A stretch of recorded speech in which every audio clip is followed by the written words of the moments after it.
MP Raghunandan Rao గురించి మాట్లాడాలంటే ఇగ మా ముంపు గ్రామాలకు గురించి అయితే ఇగ మాట్లాడితే రఘునందనరావు గురించి మాట్లాడాలంటే వీళ్ళంతా పాపం బాగా ఆలోచన చేత్తరు. ఎందుకంటే ఇప్పుడు నువ్వు ఏడికి ఊర్లకు పోతావు. ఏడికి ధర్నా చేత్తా అని పోతావు. ఓ ఎమ్మెల్యే గూడా ఎవలికి చెప్పకుండా పోవచ్చు వాస్తవానికి కావాలనుకుంటే. వాకింగ్ పోతున్నా అని ఎట్లనో తప్పించుకొని పోవచ్చు. నీకొక రోజు ముందే ఆయన అనుచరులందరూ దాన్నేమంటారు మైండ్ ఓవర్ అయిపోతారు.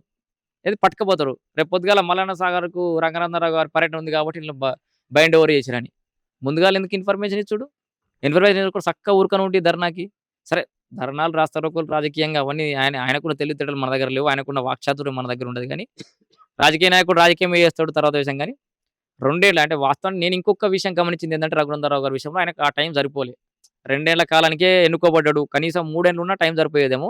2, 2.5 ఏళ్లే కాబట్టి ఆ 2 ఏళ్ల గెలవంగానే ఈ బీజేపీలకు కోతికి కొబ్బరి చిప్ప దొరికినట్టు బాగా మాట్లాడి రఘునందనరావు గెలవంగానే ఆయన తిరుపతికి ఆయననే ప్రచారం చేయాలి. హైదరాబాద్‌లో జీహెచ్ఎంసీలో ఆయన్నే ప్రచారం చేయాలి. హుజూరాబాద్‌లో ఆయనే ప్రచారం చేయాలి.